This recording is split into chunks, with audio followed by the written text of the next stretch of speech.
Hello guys, tatransplant ko tong lettuce kasi medyo malaki na. Binili namin to sa vegetable shop.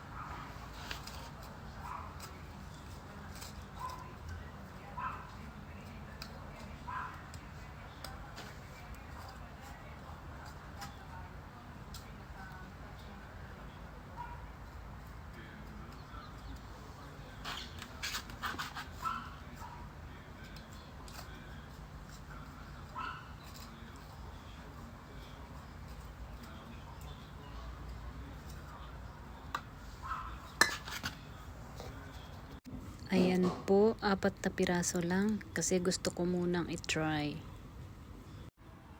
Ito, pagkatapos kong tinanim, diniligan ako kaagad para mabasa yung lupa, lalo na sa ilalim.